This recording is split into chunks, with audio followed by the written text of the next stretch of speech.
Did you know that simple mistakes and things you might be doing right now could be killing your car's performance and costing you thousands in repairs? Ever noticed your car feeling sluggish, burning more gas than usual, or just not driving as smoothly? It might not be wear and tear. It could be you making one of these common mistakes. But don't worry, I'm about to show you 10 things you should never do to your car so you can keep it running like new and avoid expensive repairs. Stick around, because mistake number 1 alone could save you thousands. Let's get into it. Number 1. Jump starting a car backwards. You grab the jumper cables, connect them as fast as you can, and boom, your car is now completely fried. Why?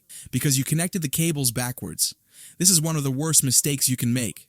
And trust me, I've seen people destroy their car's entire electrical system in a matter of seconds. Here's what happens. Your car's battery is designed to run on 12 volts, but many of its sensitive components, including the ECU, sensors, and modules, operate on just 5 volts.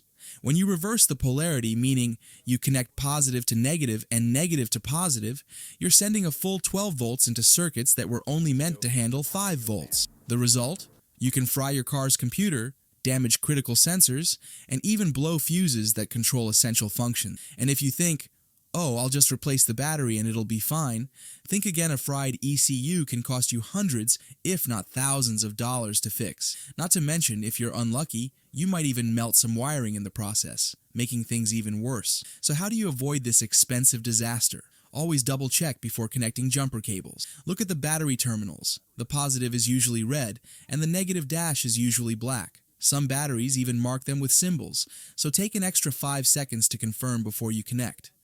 Number 2. Ignoring coolant changes. You might think, coolant is just some colored liquid in my radiator. As long as my car isn't overheating, I'm good, right? Wrong. Neglecting coolant changes is one of the easiest ways to slowly kill your engine, and the worst part? You won't even notice the damage until it's too late. Here's why coolant is so important. It does way more than just keep your engine from overheating. It prevents corrosion, lubricates the water pump, and stops electrolysis, which is basically tiny electrical currents running through your coolant that can eat away at metal components inside your engine. Over time, old coolant breaks down, turning acidic and damaging the radiator, water pump, and even your engine's head gasket. And trust me, a blown head gasket is not a cheap fix. So how often should you change it? Most modern cars use long-life coolant, which can last 5 to 7 years or around 100,000 to 150,000 miles. Older cars with a green coolant? You should flush it every 2 to 3 years. If you're unsure, check your owner's manual or look at the coolant itself.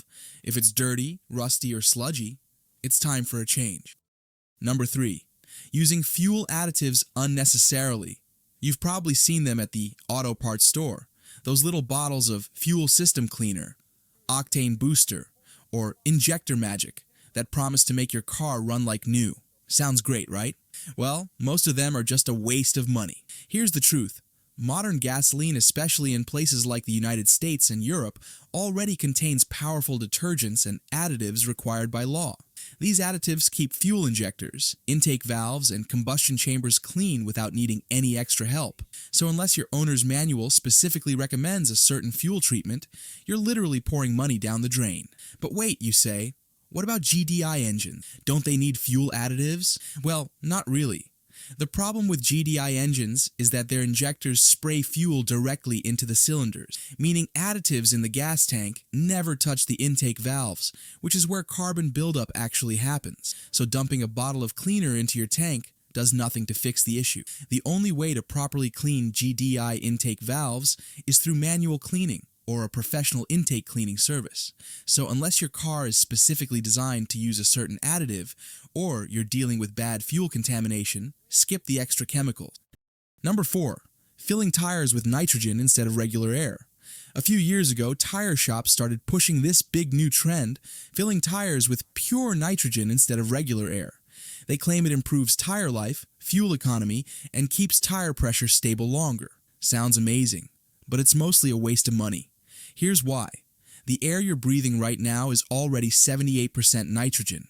So when you pay extra for nitrogen-filled tires, you're only getting rid of about 20% oxygen and replacing it with more nitrogen. Will that tiny difference make your tires last longer? not in any way that's noticeable for normal drivers. Yes, nitrogen is less reactive than oxygen, and it might leak out of tires a little slower, but the difference is so small that you're better off just checking your tire pressure regularly, which you should be doing anyway. Plus, the moment you need to top off your tires at a gas station, you're adding regular air back in and losing the benefits of pure nitrogen. Now, does nitrogen make sense in race cars, aircraft, or extreme conditions? Sure. But for your daily driver, you're just throwing money away. Instead of paying for nitrogen, just keep your tires properly inflated, rotate them regularly, and use a good quality tire pressure gauge. Number 5. Using heavier oil to reduce oil consumption. If your car is burning oil, you might think, hey, I'll just use a thicker oil and that'll slow it down. Bad idea. This is one of the most common mistakes people make, and it can actually do more harm than good, especially in modern engines. Here's why. Today's engines, especially those with variable valve timing, VVT, turbochargers, and advanced oil passages, are designed to run on very specific oil viscosities. That's why you'll see oil recommendations like 0W20, 5W30, or 10W30 right on the oil cap or in the owner's manual. These oils are thin enough to flow quickly through tiny oil passages and provide proper lubrication to critical engine parts. But when you use a heavier oil, like going from 5W30 to 10W40, you slow down the oil flow, especially during cold starts.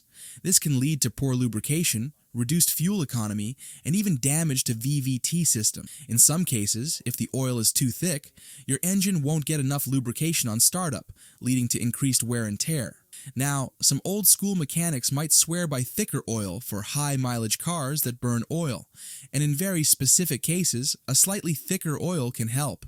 But for most modern engines, stick to what the manufacturer recommends. If your engine is burning oil, the real fix isn't thicker oil, it's finding out why.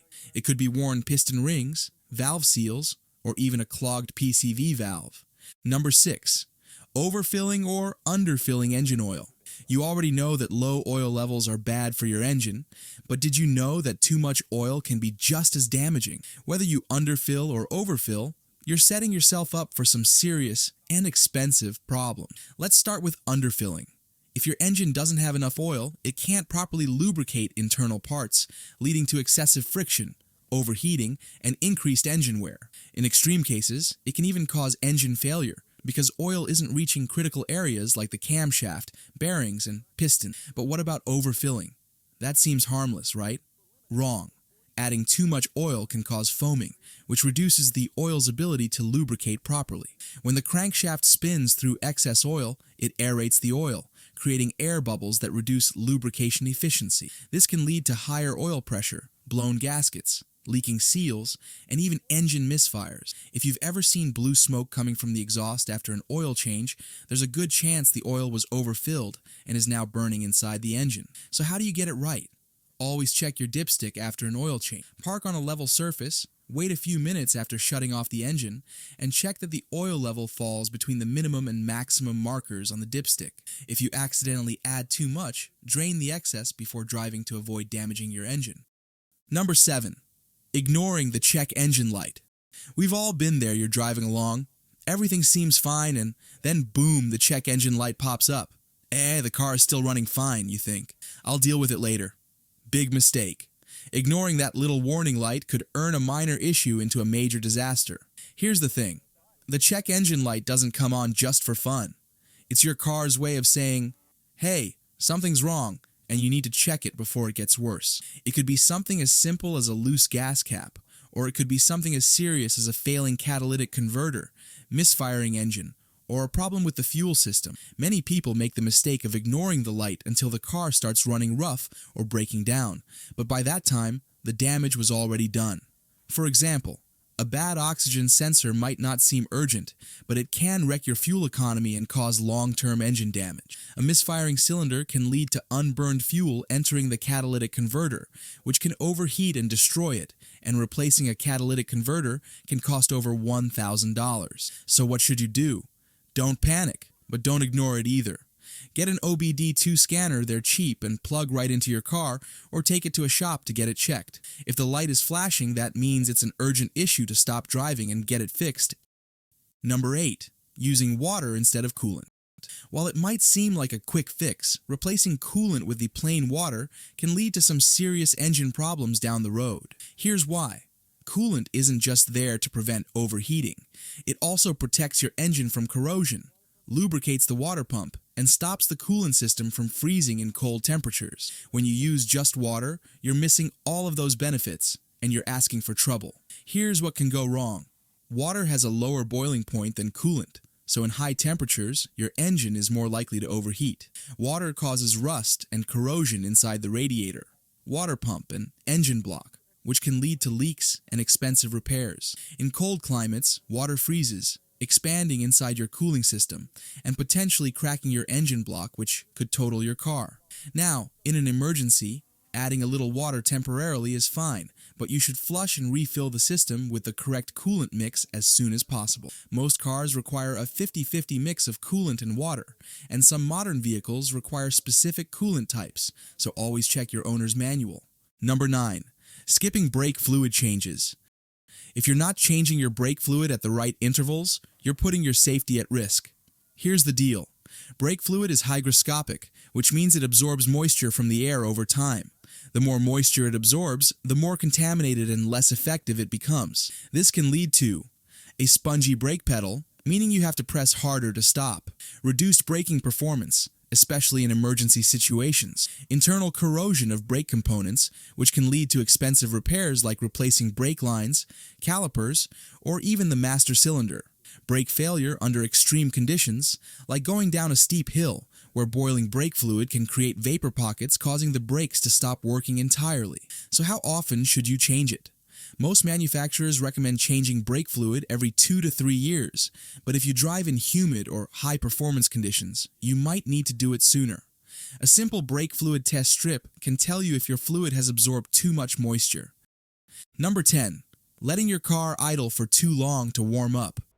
It's a freezing morning and you think, I'll let my car warm up for 10 to 15 minutes before driving. Sounds like a good idea, but it's wrong.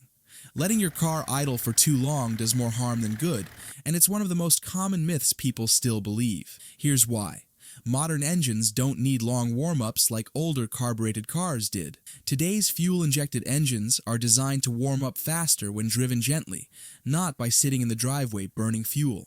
When you idle too long, you waste fuel, reducing your gas mileage for no reason. You create unnecessary engine wear, as idling causes incomplete combustion and can lead to carbon buildup on spark plugs, pistons, and intake valves. You increase pollution, dumping excess emissions into the air while your car sits doing nothing. Your engine warms up inefficiently. Idling doesn't warm up your transmission, brakes, or suspension, meaning your car still won't be fully ready to drive even after all that waiting. So how should you warm up your car the right way? Start the engine, wait 30 seconds to a minute, and drive gently. Your engine will reach operating temperature much faster, use less fuel, and stay cleaner in the long run. That's all for today. If you found these tips helpful, then do not forget to hit that like button. Subscribe for more car tips, and drop a comment below with the worst car mistake you've ever made.